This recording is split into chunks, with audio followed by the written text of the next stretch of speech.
Hey, happy Sunday, everybody. I hope everybody had a good weekend. Get to start a whole new week. But you know what? It's a whole new week at California Haunts Radio. So hopefully you guys will get to see some really good shows this week. All the guests, excuse me, while I get adjusted, all the guests have confirmed. And so we've got a really good plethora of different types of guests on this week. Anyway, my name is Charlotte. I'm going to be your host for the next hour. And I also own the California Haunts Paranormal Investigation Team based out of Sacramento, California. We are 45 strong up and down the state, which means if you have a paranormal issue, we can get to you as quickly as possible. And if we're further away from you, we can still get to you, right? Anyway, give everybody about 5 minutes to come into the room to join. If then, like my other thing says, get your popcorn and snacks and all that, or maybe you're having dinner and you're going to be listening to me tell a story of, talk about the Salem witch trials and all that. So I'll give you some time.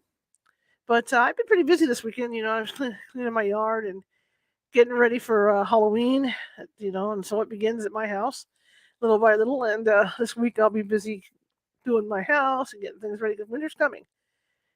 Sacramento is typical. I mean, what was it, 3 days ago? We hit 89, and now it's 73 all day, and we're going down to the low 40s tonight. So it happens really fast here to where everything changes. So I'm prepped tonight to run my furnace and all that stuff. But I'm glad to be here. I hope you're glad to be here. Every Sunday we try to read out of a paranormal themed book, whether it's a story or whether it's about haunted antiques. We've done that. We've read about haunted aircraft, let's say, like airlines, haunted airlines rather. We've read about haunted airlines and aircraft. We've read about haunted antiques. We've read about haunted houses. We've done all that gauntlet. Plus, over the holidays last year, we read from Mrs. Miracle. And and so we're just continuing the trend with what we're doing. So the plan now with this book, and this is by Rebecca F. Pittman again, because if you remember the series we read on Lizzie Borden was by Rebecca F. Pittman, and so is this book that we're reading. And so what's going to happen, we're going to start this weekend. We read, once a week, unless one of my guests can't make it or something, but we read every Sunday. And with this particular book, once we hit Thanksgiving, depending where we're at in it, or if we're done, that's fine. If not, we'll stop right where we're at, and then we'll shift into holiday books. I have another book planned in behind this one that's going to tell scary holiday tales. All right, so that's what we're going to be doing over the holidays. So then what will happen is if we were in the middle of this book or almost done, well, once we're done with the holidays after New Year's, we'll just pick up this book and continue. And then right behind this, we'll be reading from our friend Anna Marie Manalo's newest book, which I believe is Unholy Structure, but that won't be until January, February when we get to that. But in the meantime, we're going to read about the Salem witch trials, and we're going to read about haunted Salem, Massachusetts, because there's a lot of history back east. So we're going to be reading about that starting today. And again, it's by one of our favorite guests, Rebecca Pittman. And this is the second book of hers that we are going to read live. We have permission to read it. So that will start today. And again, she's requested for me to remind you that the book can be purchased at Amazon if you like it. Okay. So this time, now, if you guys want to come into the chat room and say hi or make a comment about the book or something, feel free to do that because it's on a PDF this time. I'm reading it I'm using my Kindle today to read the book. So at least we'll have that instead of me reading a PDF off the screen. So so let me open this thing up. Give me a minute. I have a very antiquated tablet. Great tablet, but it's old. Can't even do updates. Can't even do Samsung updates on this thing anymore. That's how old it is. I have like an ancient version of, what do they call it, ice cream on there. Is it ice cream? I forget what the running thing is for these. But anyway, welcome, and I hope you enjoy this. And like I said, every Sunday we're going to be doing this. We've been doing it for the last year. We started this, I think, around for the holidays last year is when we started doing this. And then we just kept going, and people liked it, and so we just kept reading on the weekends. So this is what we're doing today. Okay, so let me bring up the Kindle, and we'll start by reading the foreword and all that stuff in the book.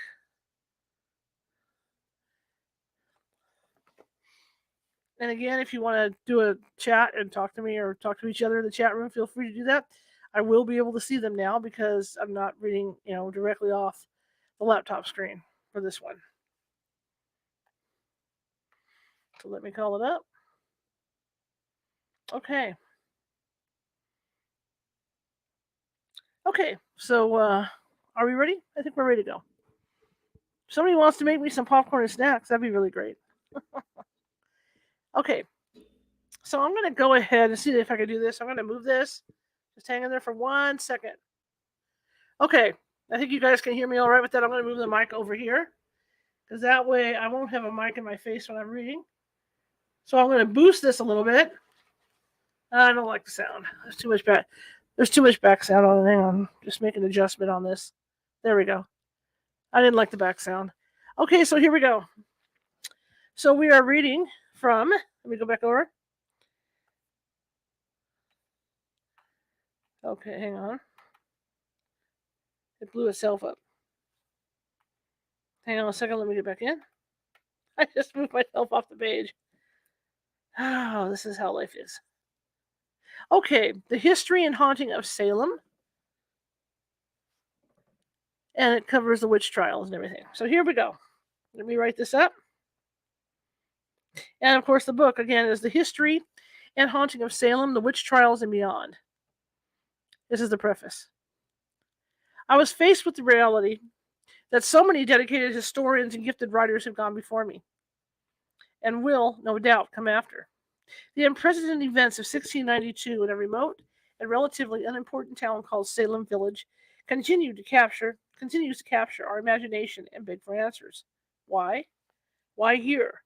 Why did a populace dominated by men in an era where women were relegated to childbearing and running a home, and children were deemed visible unless spoken to, suddenly act with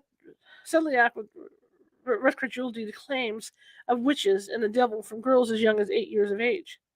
How were Christian women such as Rebecca Nurse and Martha Corey suddenly stripped of their church covenants and hanged? What happened in Salem Village and the neighboring towns of Andover, Beverly, Topsfield, Billerica, Waverly, Boston, and more? Was it a perfect storm of events that ended friendships and put trust to naught? Many of the girls who led the witch trial attacks had witnessed brutal slayings of family and neighbors at the hands of Indian tribes. Wars with the natives, French and Canadians, were still raging as accused witches huddled in area prisons awaiting their fate. Traveling through the woods at night was akin to playing Russian roulette. At the same time, Massachusetts was without a charter, something that played heavily in the lawlessness of the witch trials. Increased Mather was petitioning the King of England for the important papers that would allow the New England state to steer its way through troubled waters. By the time he returned home to Boston with the governing laws that may have stemmed the flow of madness in Salem Village, it was too late. And, and what is the religious? This is what I get for looking up. And what of the religious discord in the village? The new Reverend Paris was literally begging for firewood and his wages to survive. Yet he found himself squarely in the crosshairs of a feud that separated the very members of his congregation. As he spewed forth warnings of the devil from the pulpit, partly in an effort to shame the members in honoring his calling and fulfilling their promise to him of a fair living, he was fueling the fear and distrust already so prevalent in that small community. When you add the discord between the neighbors over land, inheritance, and various squabbles, you have the makings of a cyclone that ravaged the small rural hamlet. There are layers to the story of the Salem witch trials that cannot be ignored. Salem Village was a small town, virtually ignored by the prosperous seaport of Salem Town, only a short distance away. They were farmers trying to eke out a living from hard ground, marshes, craggy hillsides. Salem Town, on the other hand, was seeing immense prosperity with its burgeoning import and export business and the sea trades. When Salem Village came begging to the town magistrates of their sister city for help in the beginning months of the witch outbreak, they were told to fend for yourselves. Even the governing and military heads in Boston saw the witch hysteria as something that could work to their advantage. They had bungled many other military attempts in the war with France and the Indians. What better way to blame their thwarted efforts on the devil? It is difficult for those of us in a world filled with technological devices, space travel, and quantum physics revelations to understand a religious sect who believed without question that the forces of evil lived among them as surely as the sun rose and set. The Prince of Air and Darkness traveled with 9,000 men, women, and children aboard the 17 ships that left England and the Anglican Church behind in the early 1600s. Later, as many as 20,000 dissenters would follow. The Puritans created a new religion, one of total purity and separation from the pagan beliefs they found in the Catholic Church of England under the Stuarts' rule. They came to the shores of New England to build their city on the hill, a beacon of God's laws that would shine across the frigid waters of the Atlantic and chasten the English courts. Thousands of executions had been going on in Europe for decades. Witches were burned at the stake in numbers that would baffle the mind today. The Puritans of New England believed inexplicably that if hardship fell upon their neighbor, then God had found them wanting. Crops and livestock that perished, descendants in the household, stillborn babies, these were signs that involved parties these were signs that the involved parties had sinned and the devil had visited them or sent his witches to obtain a pound of flesh. Let me shift this over here. Children were told that they would go to hell or were children of Satan if they misbehaved. Hell was preached from the pulpit more often than words of hope and peace. It was an atmosphere of fear, born from a myriad of events afflicting a small, insignificant colony. Massachusetts Bay Colony was settled by unrelenting laws that would not tolerate any deviation from it. They considered themselves the chosen people, and those found straying beyond the harsh confines of the rules were subject to public humiliation. The pillories and stocks were wooden frames with holes for the heads and hands, where the disobedient were locked for hours and sometimes days in the village common on full display. Women were branded with signs or things attached to their clothing that labeled them with sins that varied from scolding one's husband to adultery. Giles Corey was pressed to death beneath a board laden down with large rocks when he refused to plead innocent or guilty of witchcraft before the 1692 Witch Trial Committee.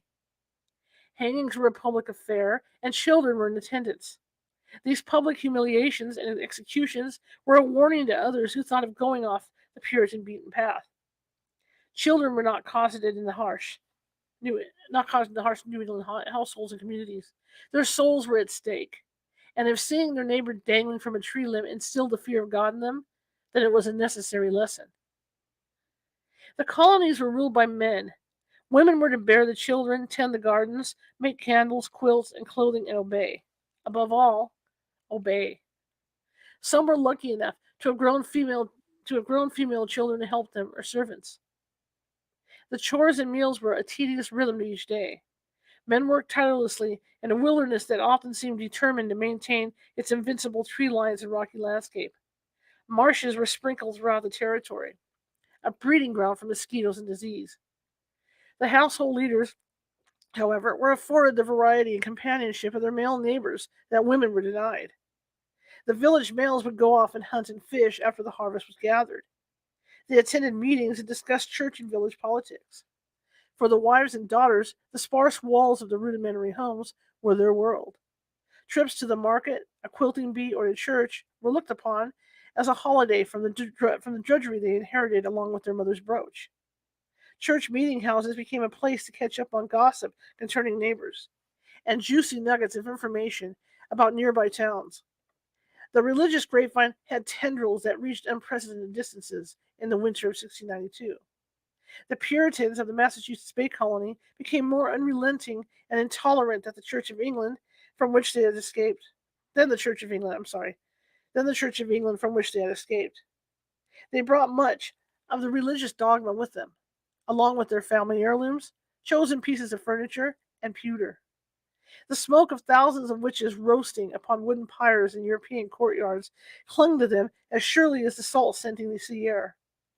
Then why, in this obscure village of farmers, has 19 hangings, one man pressed to death, and 5 deaths from imprisonment continued to be the fascination and the incredible touchstone for the term witches? It is precisely for the impossible conditions that created this sad bookmark in American history that we cannot look away.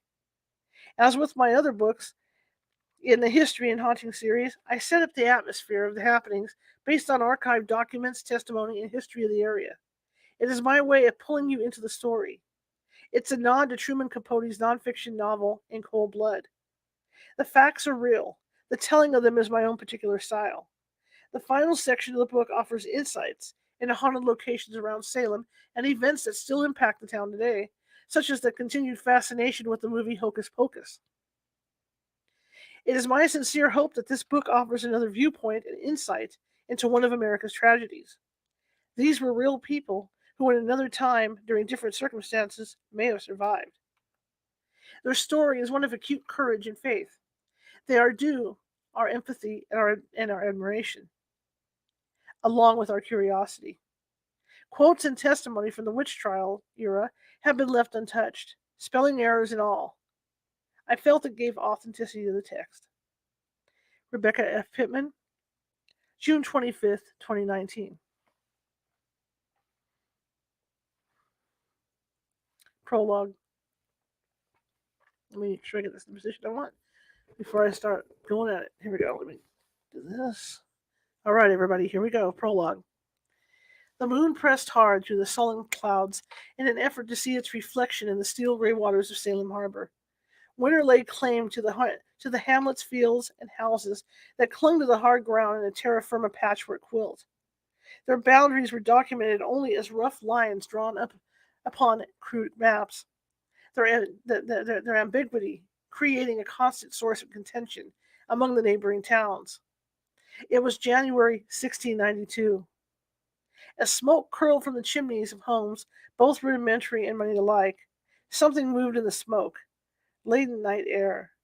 It brushed through the bare branches of towering oaks and traced unseen fingers along the rooftops of Salem Village. Whisperings, like gossip on the wind, blended with the brine-scented sea breeze coming from the harbor in Salem town. Strange shadows escaped from brush and moved along rutted roadways, lingering near the parsonage and meeting house, and slipping up to peer into the windows of Ingersoll's ordinary. The unseen entity moved among the various dwellings, assessing its inhabitants, and planning the machinations that would rip this New England village apart. Wooden doors held secure by iron latches would falter, proving there was nothing impervious to the insidious force lurking just above the roofline. Nightmares among inmates, already fueled by fears of Indian attacks, cruel winter conditions, a charterless government, a fiery lecture from the pulpit warning of damnation and hell, would be made more terrifying stuff in the weeks and months to come. Not one soul in Salem Village and the neighboring towns would be safe from the outcry of witch. As the moon slipped behind a bank of clouds, Sarah Good lay wrapped in a ratty blanket inside a barn, the only refuge offered to her after a day of begging. Her 4-year-old daughter, Dorcas, pressed up against her in a fetal position, soft rumblings of hunger coming from her small belly. Something swept through the cracks of weathered boards, and she shivered. It was to be a long winter. Clergymen, closeted with their scriptures in small rooms laced with wood smoke, glanced at flickering candles as some unseen force bent the flames. Children moved closer to each other and shared beds and clutched their coverings tightly. Livestock moved restlessly, a forlorn bellowing of a cow sounding in the darkness. Tituba, a Spanish Indian slave, listened to the night sounds outside the parsonage where she lived. Nigglings of fear pulsed in her veins. Sudden gusts of wind caused tree limbs to groan and thin branches to rattle, a sound not unlike witches cackling. Cats rose up suddenly from a sound sleep, their hackles raised, and hissed towards the doorways. And so the stage was set. An invisible map of Essex County was put into place above Salem Village, where chess pieces were set in place. The two kings of England and France, who were battling over Massachusetts, took their respective places on the antiquated parchment map, their queen standing steadfast in the milieu. The warring families of the Putnams and Porters would don their knightly helmets and move in ways that within mere months would find their neighbors jailed and some strung up and dropped from sturdy tree limbs. The castles of government in nearby Boston would fall beneath the depravity that would throw their gavels back into their faces. The pawns would, of course, be the gaggle of young girls, who would be the trumpeters of death. The unseen hand lingered over the game board, deciding its first move. It came to rest upon the first piece that was to be played, a bishop. Better yet, a reverend. Chapter 1, The Bishop, the Winter of Discontent. Reverend Samuel Parris sat in his study and pulled his candle closer in hopes the meager flame would add warmth to the frigid room. Outside, the January wind howled and snow coated the rippled glass window panes with frost. The thoughts that taunted him as he sat hunched over his next sermon were definitely not ones found in Scripture. The fire he tended in the twin fireplaces of his parsonage was dependent on firewood that the Salem village inhabitants had agreed to furnish as part of his contract for signing on as reverend. Yet, here he suffered through yet another winter as the villagers refused to donate the fuel. He blew on his fingers and set again to writing, the cold ink reluctant to flow across the parchment. A muffled cough sounded from the parlor below, reminding him of his wife Elizabeth's declining health, the lack of heat, no doubt, contributing to her illness. He bristled once again, thinking of the discord within his own congregation that kept him rationing his diminishing woodpile. Nearly half of the village was against him. His sermons from the pulpit warning of the retribution that would befall those who did not honor Christ and in direct alliance himself had done nothing but reminded people the devil was among them. The sermon he delivered on November 22nd, 1691, had been a firm reminder. The Lord said unto my Lord, Sit thou at my right hand, until I make mine enemies thy footstool. The enemies had only trudged home after the Sunday meeting to their own warm fires and grumbled against their neighbors.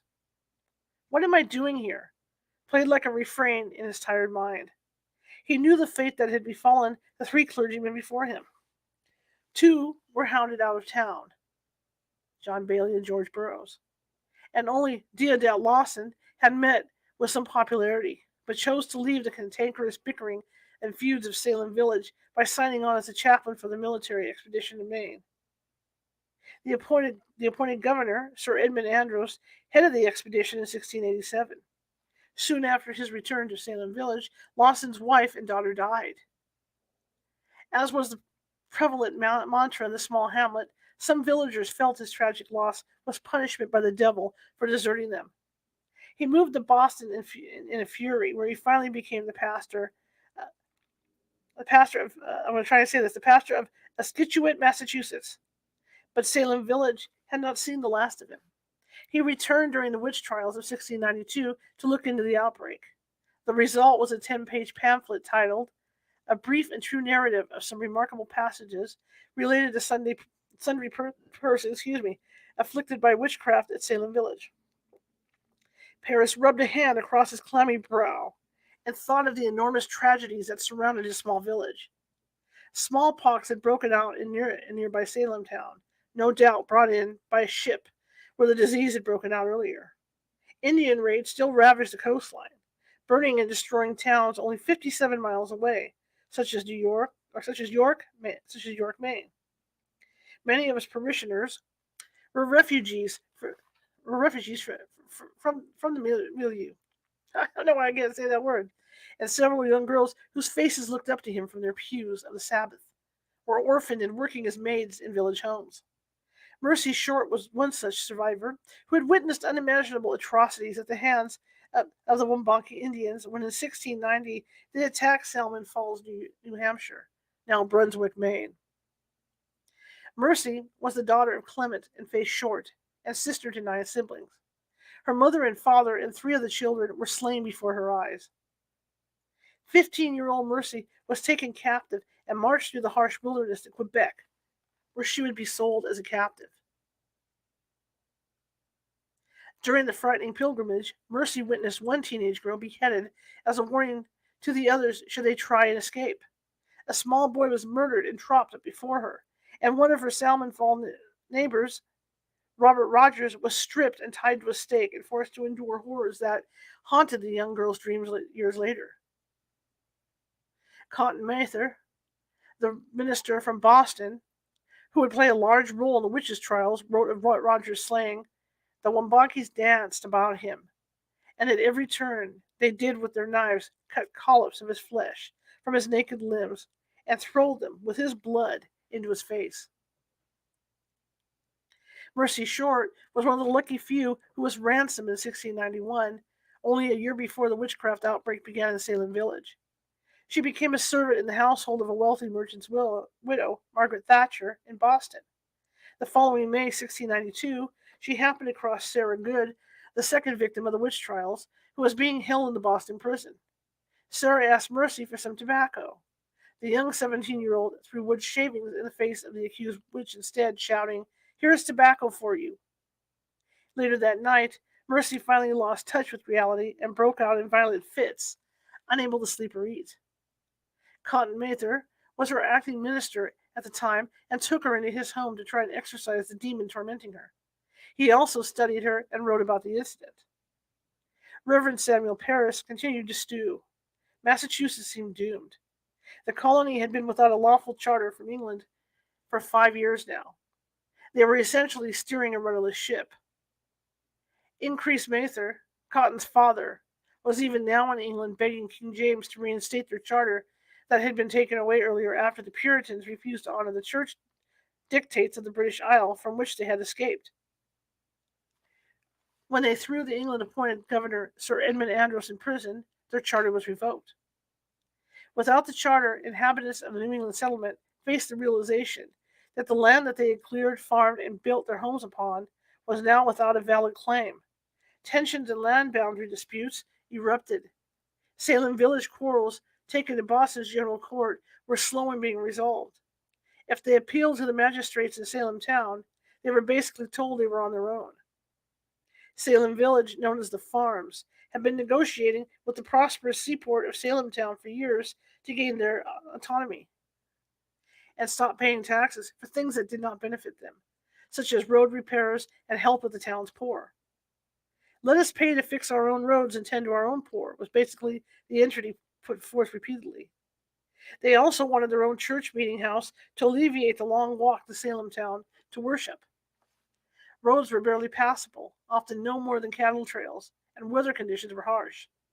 They finally won the battle for the meeting house and the right to appoint their own pastor. Other pleas for help fell on deaf ears. The awarding of their own meeting house and clergymen became one more source of contention. The Puritans had a caste system in place.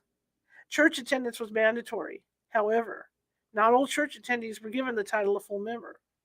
Puritans had to prove through conversion that they were worthy of distinction of the predestined elect, a body of people who were guaranteed an entrance into heaven. Other villagers could attend church meetings, but they were not allowed to partake of the sacrament service that followed the general meeting. The church also rejected the halfway covenant, which allowed infants of at least one church member to be baptized, whether they had joined the Salem Village Church or not. This further inflamed the villagers to the point that nearly 3/4 of the adults were against him.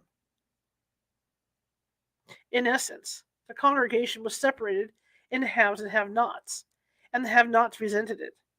When a committee of Parris's supporters taxed the village in an effort to pay the minister's salary and came calling for a quart of their wood, tempers flared and the lines were drawn.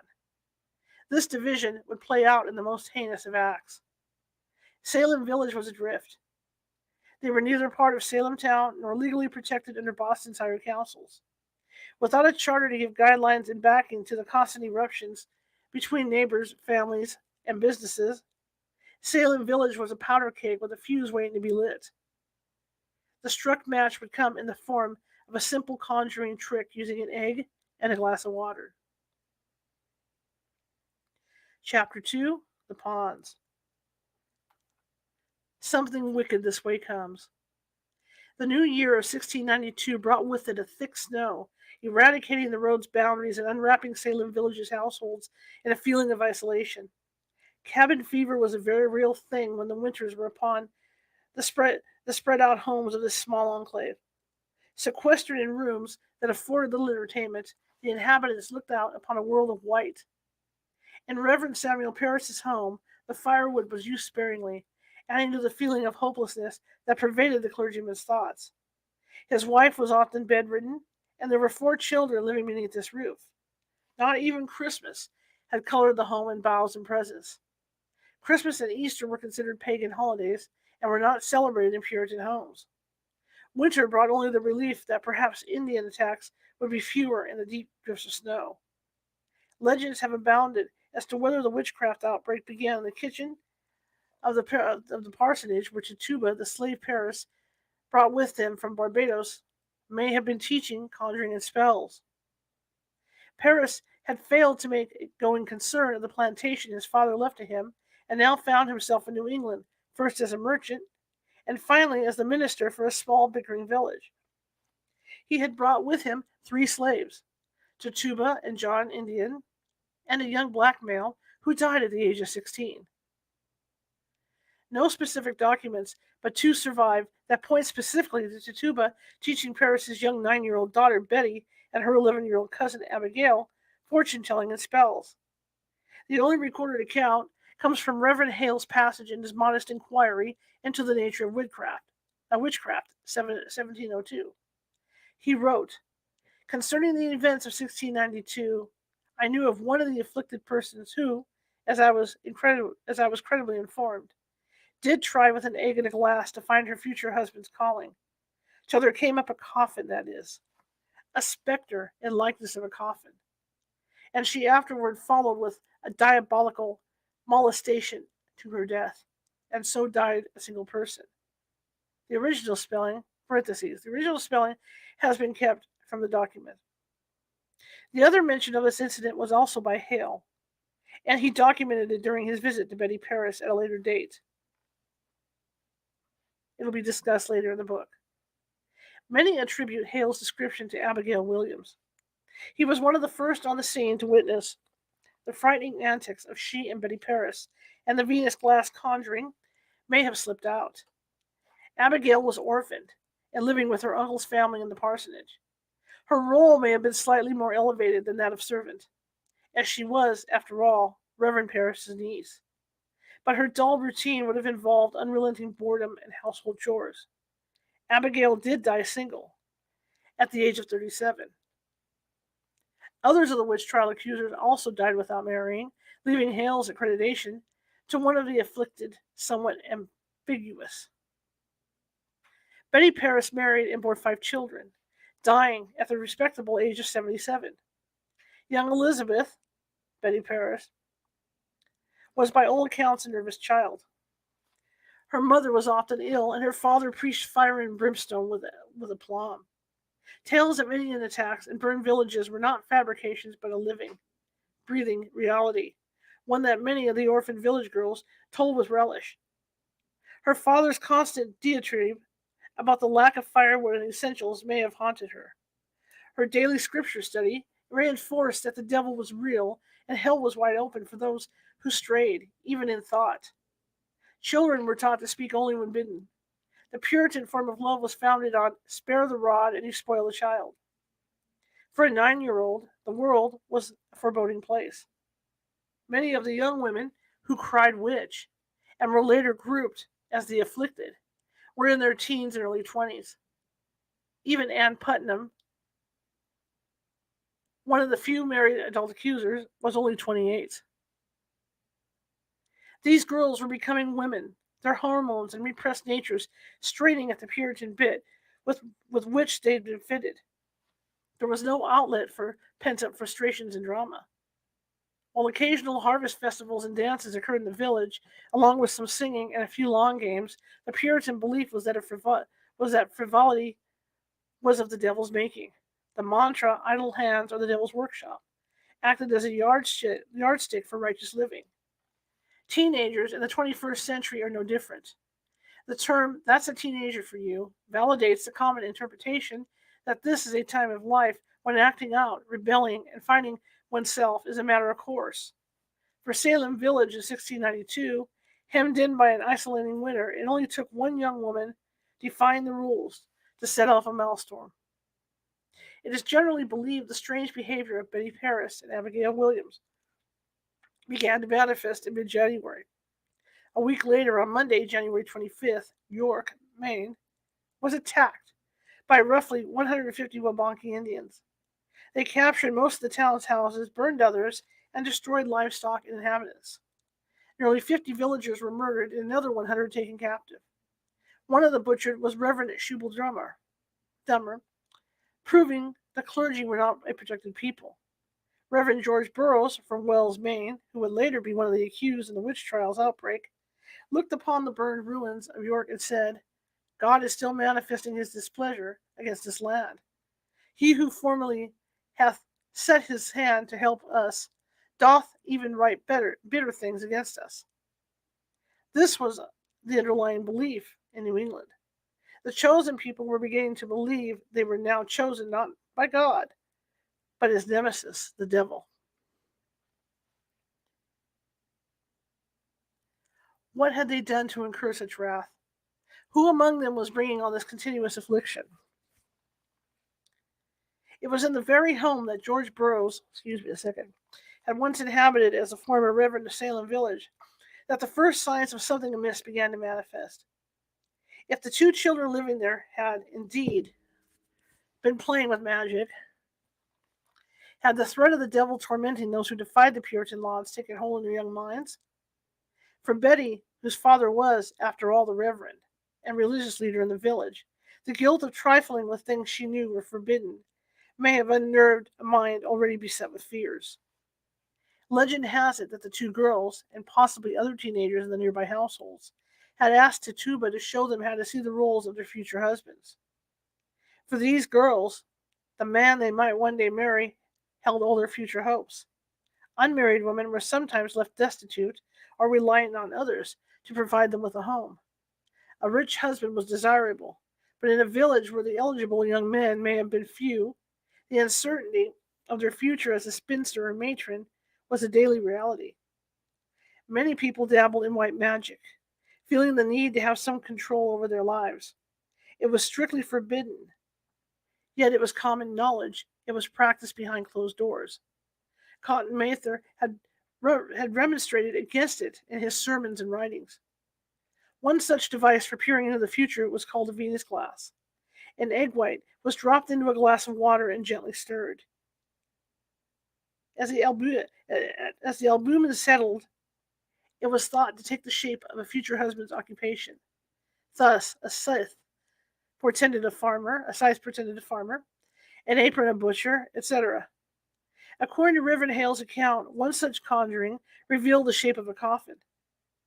This may have been enough to unhinge young Betty Paris's already guilt-ridden mind.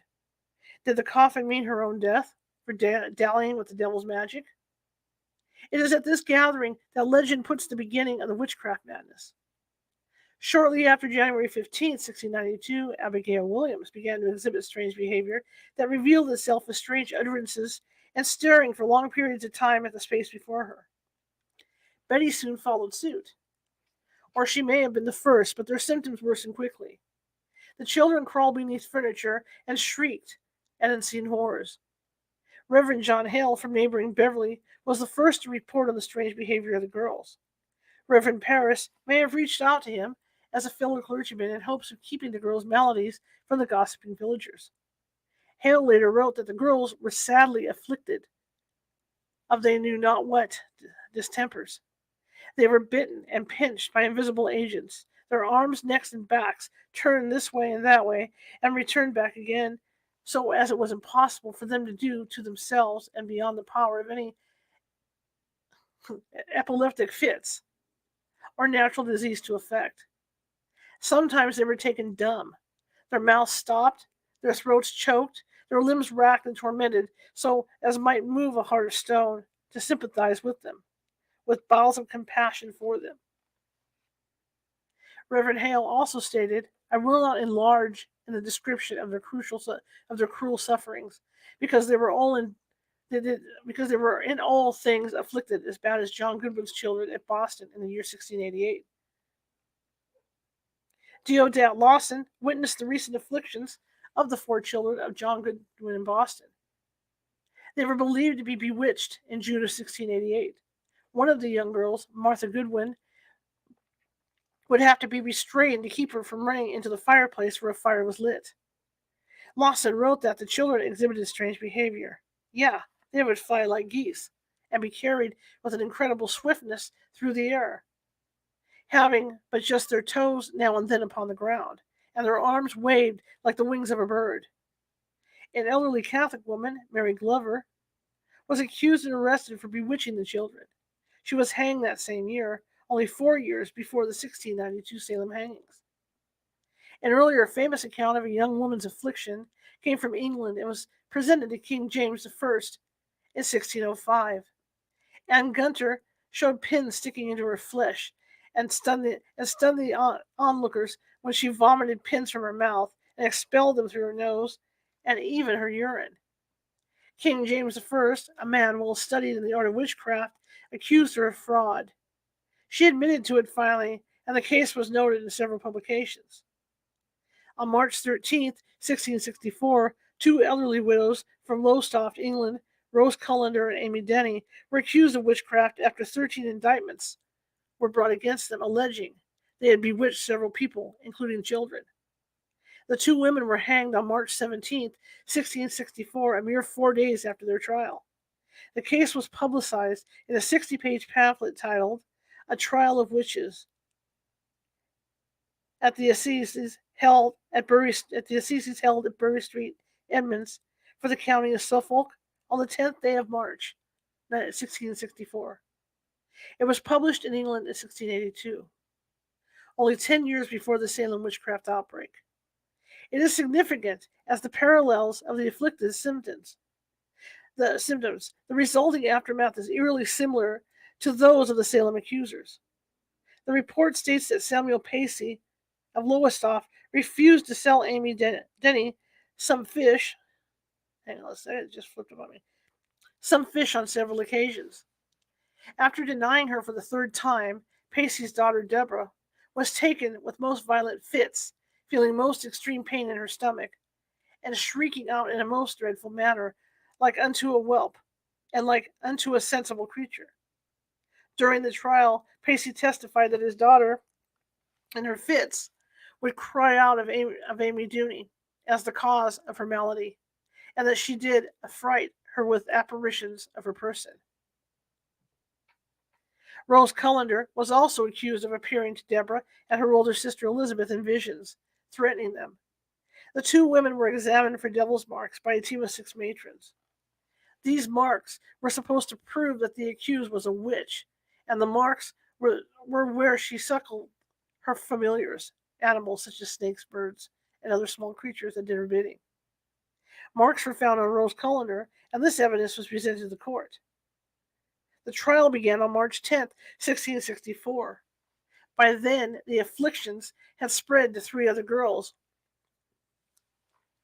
who were neighbors of the Paceys: Jane Balking, 14 years old, Susan Chandler, 18 years old, and Anne Durant, between 16 and 21 years of age. The girls fell into strange fits during the trial, shrieking out and then suddenly struck dumb. Elizabeth Pacey was only cured from her fits by the touch of Amy Denny's hand, a method used in the Salem witch trials as well. Supposedly, if an afflicted person is touched by the witch that hurts them, the curse goes back to the tormentor, curing the victim. The two women were found guilty of witchcraft after only a 30-minute deliberation. They were hanged on March 17th, 1662. In the Lowestoft case, one of the bewitched girls ran round about the house, holding her apron, crying, "Hush, hush." Abigail Williams was noted as sometimes making as if she would fly, stretching up her arms as high as she could and crying, "Wish, wish, wish." Odette Lawson witnessed Abigail run toward the fireplace and had attempted to go into the fire, just as Martha Goodwin had during her affliction only a few years earlier. Both of these famous accounts of witchcraft trials were in publication and no doubt read and commented upon. Abigail and Betty read their scriptures daily, and it is not without reason to assume they read or were told of the perils of the children who tempted the devil with their misbehaving. The similarities between the behavior of the girls associated with the Salem Village outbreak and those of earlier publicized trials are too similar to ignore. The Salem girls also produced pins protruding from their bodies during the witch inquisitions, fell into fits, and at times were struck dumb. Testimony of being pinched by unseen apparitions or specters was a common complaint. Pinching was also used as a reprimand by parents for minor offenses. Pins were found in every household, and each maid was taught sewing and quilting. To secret pins in one's clothing was an easy thing to do. There was also the question of whether the girls may have helped each other in their duplicity as their fame escalated and their need to provide more visible evidence became necessary, such as producing a broken knife blade and bite marks upon their wrists. According to Reverend Hale's account, Mr. Parris, seeing the distressed condition of his family, desired the presence of some worthy gentlemen of Salem and some neighbor ministers to consult together at his house, who, when they came and had inquired diligently into the sufferings of the afflicted, concluded they were preternatural and feared the hand of Satan was in them. The group of ministers advised Reverend Parris that he should sit still and wait upon the providence of God to see what time might discover, and to be much in prayer for the discovery of what was yet secret.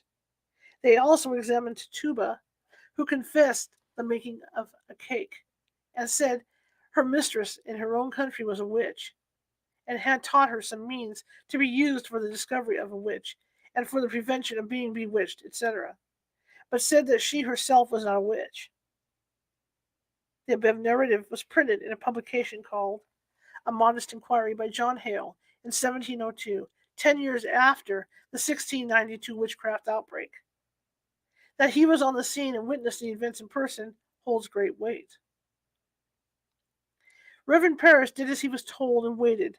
It was perhaps his hope the whole thing would blow over and spare him the humiliation of admitting to the village, already at war with him, that the devil had chosen his household, daughter and niece, to manifest his evil machinations. But the girl's afflictions worsened, and the gossip was spreading. Parris finally turned to physicians for help. On February 24th, it is believed William Griggs, a physician from nearby Ryle, which is a subsection of Salem Village, examined the girls and diagnosed what everyone was thinking. The children were under an evil hand. William Griggs was the only doctor in Salem Village at the time of the witchcraft outbreak. He was one of Parris's supporters in a village fractured by religious conflict. That Parris trusted Griggs and called upon him in the hopes of finding a physical malady rather than a diabolical one would have been natural. Griggs lived with his wife in their ward, Elizabeth Hubbard, a little over a mile away from the parsonage.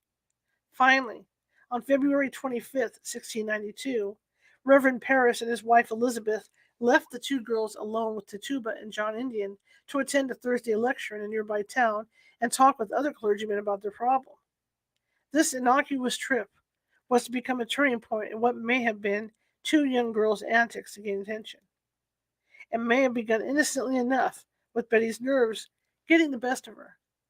But suddenly her parents, who had been involved with their own burdens, were paying attention to her. She was put to bed and prayed over. Her chores may have been passed to Abigail. Seeing the benefit of acting out, Abigail may have followed suit. Here was a reprieve from the tedium of the daily routine. Adults were focusing on them. People were coming from other villages to witness the theatrics called out within the austere parsonage walls. Tituba took advantage of her master's and mistress's absence to take matters into her own hands and make a witch cake. It is known that a neighbor, Mary Sibley, instructed Tituba as to the ingredients needed. Betty and Abigail may have watched as the slave mixed together rye meal and the girl's urine into a mound and then baked it into the fireplace.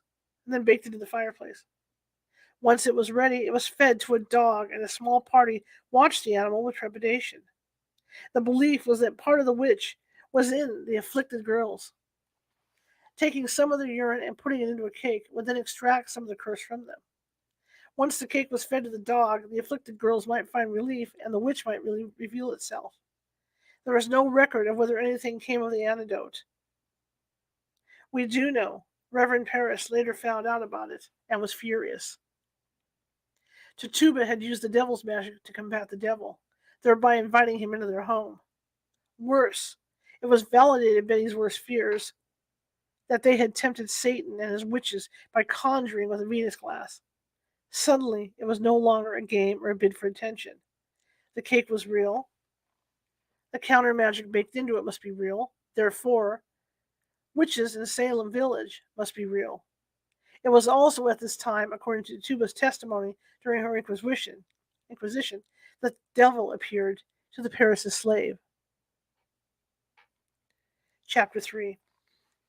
The pawns gather forces. What afflicts thee? While many of the village farms were widely strewn, some homes were close enough to be easily assessed from one to another. Such was the case of Mary Walcott, a 16-year-old girl who lived just north of the Paris' parsonage.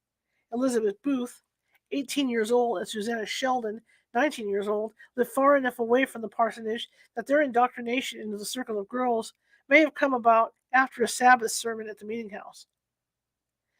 While the Sheldon home was near Ipswich Road, the main artery running through Salem village and leading into Salem town, and north toward the meeting house, Topsfield, Andover, and Wenham, it would still require walking over a mile to get to Tuba's kitchen, where some harmless conjuring may have attracted the teenagers. Not unheard of walking distance in those days, but formidable in the winter snow. Ironically, Susanna would pass the entrance of the Rebecca Nurse Farm on her way to the parsonage or meeting house. Rebecca was an elderly church. Excuse me. Oh man, my throat. Rebecca was an elderly church covenanted woman. I don't know why I'm having trouble with this stuff. Was an elderly church woman. We're just going to do that. Who would bear the distinction of one of the oldest female witches to be hanged as a result of the girls crying out against her. Elizabeth Booth lived still farther south and was a neighbor of John and Elizabeth Proctor. She was no doubt friends with their maidservant, Mary Warren. Elizabeth was typical of the girls who found themselves in the middle of the witchcraft milieu as the first accusers. Her family life was not a happy one. Her mother had been widowed twice, leaving Elizabeth without a father in a barren wilderness where a male was essential. The family, consisting of herself, her mother, her sister Alice, and brother George, struggled to keep food on the table. She would be one of the most outspoken of the girls, especially in her verbal attack on John and Elizabeth Proctor and a Marblehead fisherman's wife, Wilmot Reed. Later in September, Elizabeth's 14-year-old sister Alice and 16-year-old sister-in-law Elizabeth Wilkins, who had married Elizabeth's brother George after finding herself 4 months pregnant with his child, joined the afflicted's ranks. Alice and Elizabeth Booth's more audacious claim during the trials was that 50 specters had joined the devil in their home on the outskirts of Salem for a communion of bread and wine. We do not know if more and more girls heard of the Venus glass conjuring trick and crept through the woods and muddy roads to the parsonage in hopes of divining their futures. We do know the affliction spread rapidly now, and other households were filled with the sounds of wailing as the girls were pinched and tormented by unknown forces. Elizabeth Hubbard was ward to Dr. William Griggs, the physician called into Paris's home to examine the girls. His dour prognosis that they were under an evil hand would have been known to Elizabeth, an orphan 17-year-old who had been an indentured servant in Boston until her owner, Isaac Griggs, and his wife died in 1689. Dr. William Griggs was Isaac's father, and he paid the courts for Elizabeth's contract. As the only young person living in the elderly physician's home, most of the chores fell to her. As would be seen in the upcoming lineup of witches, the young women acting as accusers cried out against adults who had been, in one way or another, the target of gossip and unsavory stories overheard within their own homes. Their elders regaled certain villagers for any number of crimes, from boundary disputes to jealous rivalries. Dr. Griggs may have complained about Elizabeth Proctor's inadequate dealings as an ad hoc physician, someone who may have been competing for some of his medical practice. Elizabeth Hubbard was overheard to say the stomach pains of a neighbor, James Holton, were the work of John and Elizabeth Proctor. She claimed the Proctor specters attacked her. Elizabeth was responsible for filing 40 witchcraft petitions and testifying 32 times. The fact she was 17 years old qualified her as a legitimate witness, giving her accusations and that of the other older girls free rein to point and cry witch. But in the early days of February, no names of witches had yet been declared. Sarah Churchill and Mary Warren soon joined the ranks of the afflicted girls. The village's astonishment at the nature of the fits and the number of households falling beneath the evil hand were the only thing people could talk about. The girls were relieved of their chores as they writhed and babbled, piteous performances that touched all but a few hearts. There were older and wiser heads that looked at their antics with disgust. They are only causing mischief, was one statement used against the girls. The majority of the people crowding into Reverend Paris's small parlor, however, looked on with fear and trepidation. Not a few villagers secretly gloated at the minister's misfortune. Sarah Churchill was in her early to mid-20s. Sarah, like many of the other girls, had witnessed the atrocities of Indian attacks. She had been sequestered inside a garrison house in Saco, Maine, and watched as the natives burned her grandfather's home, along with many others of the settlers who had fled across the river to the protection of the garrison. Her grandfather later died of his wounds. Sarah was not an orphan like many of the other afflicted, but she was eventually reduced to acting as a maidservant to George Jacobs, Sr., a salty-tongued elder who would fall beneath the shadow of witchcraft. Mary Walcott, the Paris's closest neighbor, and one of the first to show signs of witchcraft after Abigail and Betty's original outbreak, was Sarah Churchill's relative. Nathaniel Ingersoll, owner of the tavern that would act as forum for the first witch inquest, was also a relative. Ingersoll's ordinary was a stone's throw away from the parsonage and meeting house. Sarah had originally been a reluctant recruit into the enclave of accusers. She, Mary Warren, and Mary Watkins admitted later to faking their seizures.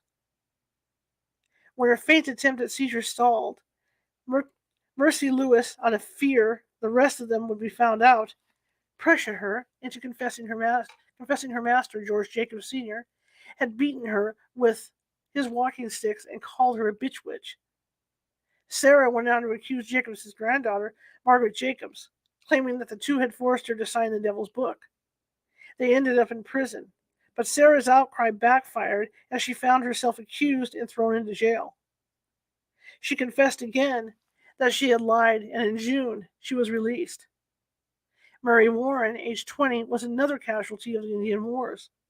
She and her parents had escaped the bloodshed in Maine, but her mother and father later died. She was alone in the world, with the exception of a sister who was a deaf mute. Mary ended up in the home of John and Elizabeth Proctor. Their family was a large one with 11 children and another on the way. John ran a tavern from the farm, taking full advantage of the acreage's position where Ipswich Road branched into other roadways. Travelers from Salem town, going north past Gallows Hill and heading to Lynn Boxford, Topseed, or Reading, could stop for some ale and victuals. By all accounts, John Proctor was a harsh, no-nonsense type of man. His portrayal as the sympathetic figure in Arthur Miller's The Crucible may be a watered-down version of the farmer's true nature. Mary Warren would testify that John threatened to burn her out of her hysterics during the witch trials by forcing hot tongs down her throat. He shouted, "If ye are afflicted, I wish ye were more afflicted." When she cried out, "Why?" he answered, "Because you go to bring out innocent persons." John Proctor is one of the few adults who actually took action against the young women's fits. He told one neighbor, Samuel Sibley, that the best way to handle his jade was to thrash it out of her, and to tie her to a spinning wheel to keep her busy. In the beginning, Mary Warren was not as verbal as the others in her testimonies, fearful of John Proctor's wrath. When John and Elizabeth were accused and subsequently jailed for witchcraft, Mary may have feared she would now have nowhere to go. In early April, shortly after their imprisonment, her fits disappeared. In gratitude, she posted a note on the meeting house board, thanking Providence for curing her. The other girls, fearing she might betray them as frauds, turned on her and accused her of witchcraft, saying the only reason she was cured was because she had joined the devil. She was thrown into jail. Elizabeth Hubbard accused Mary Warren on the day of her inquisition that she claimed the afflicted girls were only play acting. Rather than look into the allegations that the girls were faking, even though innocent people may hang for it, the magistrates continued on with the trial. Mary protested her innocence as the afflicted girls fell to the floor in fits. As the questions became pressing, Mary too dropped to the floor in convulsions. She was taken from the room.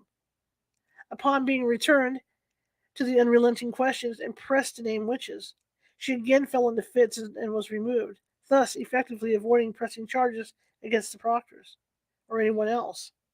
Even when taken away to be questioned in private, she waffled on her answers. In prison, she seesawed back and forth between accusing others and recanting, yes, she had put a pin into a poppet, crude doll associated with witchcraft, that Elizabeth Proctor owned, but then no, she had never seen any poppets, but went on to name witches who had brought her the dolls. Yes, she made a mark in the devil's book, but only with her fingertip. Her stories were so convoluted that the magistrates finally let her out of jail and focused on her testimony against accused witches. At this point, she joined forces with the other girls, and the proctors became her main target. During the 1690s, the legal age for a child to testify in court for a major offense was 14 years old and older. Adults could testify to a younger child's behavior, but the child could not appear under oath. For that reason, Reverend Parris's daughter Betty, age 9, and his niece Abigail, age 11, could not be credible witnesses. That would soon change. At this time, they were still being asked, "What afflicts thee?" But as older girls from neighboring households began showing symptoms of bewitchment, namely Elizabeth Hubbard, age 17, the tide changed. Elizabeth Hubbard and Ann Putnam Jr., age 12, were the first newcomers to exhibit fits on February 25th, 1862. Suddenly, the adults were not asking, "What afflicts thee?" but "Who afflicts thee?" This simple transfer of a single word began an event in history that would forever associate Salem Village, today Danvers, Massachusetts, with the most famous witch trials in America. The answer to "Who afflicts thee?" would open the devil's book to names eagerly put forth by villagers for the next to grind. The girls would indeed become pawns in a deadly game of revenge and greed. Okay, guys, that's it.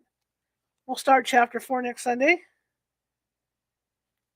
Let me turn this off. Beautiful buildup. Lots of buildup in this book as to the young witches, those supposedly practicing witchcraft. Excellent, excellent buildup. Rebecca always does a good job building stuff up and setting it up. Always, always does a good job. Tomorrow, I won't be here. Tomorrow, I just taking the night off, but there will be a show on YouTube, and the guest tomorrow night is Ben Westhoff. And Ben Westhoff is an investigative reporter who went undercover in the excuse me in I think they're drug mills in the drug factories in China, and he did a huge story on fentanyl. And it's an interesting story because he goes to the, like I said, he goes into those drug factories and he follows the trail all the way back in through who's selling it, who's purchasing it, who's selling it over here, what the results of having all that fentanyl over here is, and how it's being mixed into other drugs and used in other ways.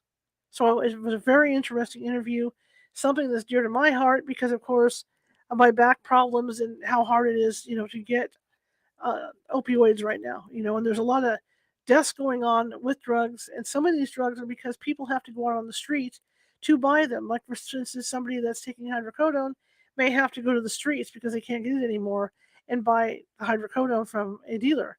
The only issue with that is that sometimes these things have fentanyl mixed in, and fentanyl is so strong that it takes just very, very little to get high off of. And if they're not sure what the dosage is to take of the fentanyl, that's where you overdose over it. Or there may be too much fentanyl in that particular pill that you get. So it's a very interesting. Let me sit up here. I'm thinking.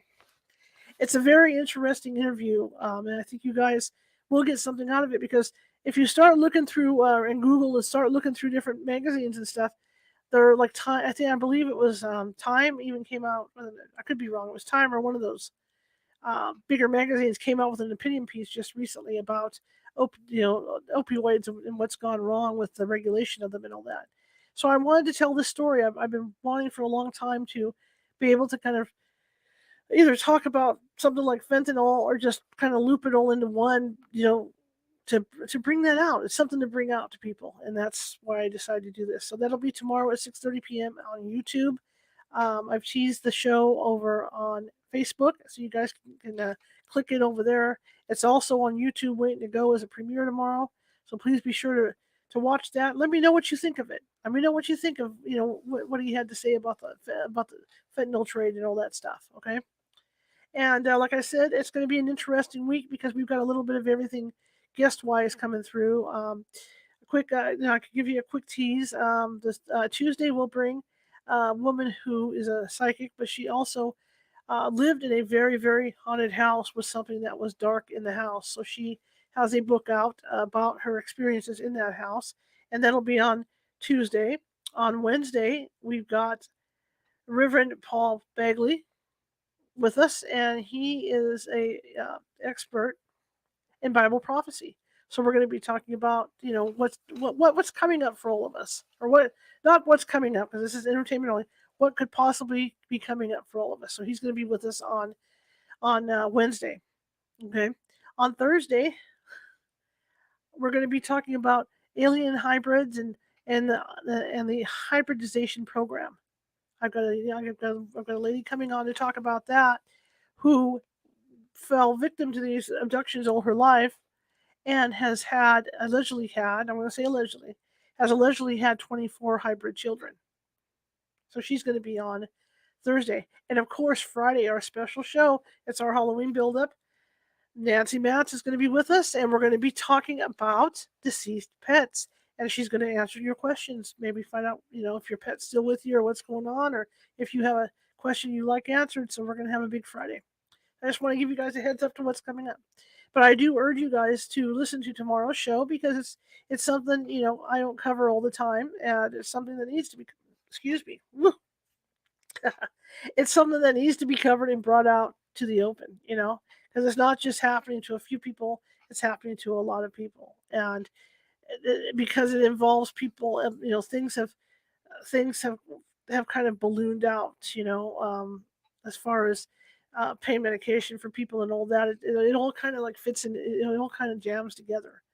But fentanyl is a very, very, very deadly drug, and when used not under the supervision of a doctor, because it is prescribed sometimes. But when used when not under the supervision of a doctor, this is where people overdose on it because it's just so strong that even a minute portion of it that seems so minute can overdose you. So check that out tomorrow, 6:30 p.m. on YouTube, and I will be in the chat room though. Okay, I won't be totally gone. I'll be in the chat room. So if you guys want to chit chat, we can do that. I'll be over in the chat room in YouTube. But I think it's an interesting here and now story, and you guys know I'm a journalist and blah blah blah, and I like to cover different things, and so that just fits right in with my MO to cover different things. Okay. Anyway, I want to thank you all for coming tonight. I know it's your Sunday night, and I hope you enjoyed this book. I have enjoyed it so far, and we're learning all about the basis for these women that were brought up on charges of witchcraft. And so it should be interesting to see. Well, we know how it pans out, obviously, but to see what they had to go through, even with the trials and everything. All right. Okay. If you liked the show, share it with 5 people. If you hated the show, share it with 5 of your enemies. Equal opportunity here, like I always say. The other thing is, we're always looking for followers. So if you're watching from Facebook and you like the show, please hit that follow button and that like button. Let me know. I'm always looking for followers. And you're welcome, G Torres. Thank you, thank you, thank you. I'm always looking for followers, and the more followers we get, the more I can do I can do stuff for you guys. I'm trying to reach out to as many people as possible. Also, if you're watching from YouTube, there's that little ghost in the bottom right-hand corner down there that will subscribe you to our YouTube channel, because if you go over there, you can tell we have a lot of videos over there where different topics, just like this stuff tomorrow, just different topics that might interest you. I even talk about spousal abuse and different people, abuse and all kinds of things. All right, things having to do with children, everything. So I mean, that's what I do, and I always remember that. We're trying to get out information on stuff, but this is also for entertainment only, right? This is for your entertainment. Give you guys something to listen to. Okay. That being said, I'm going to shut up and wish you a happy end of your weekend. And I will see you. Well, I'll see you tomorrow, but like I said, I'll be in the chat room.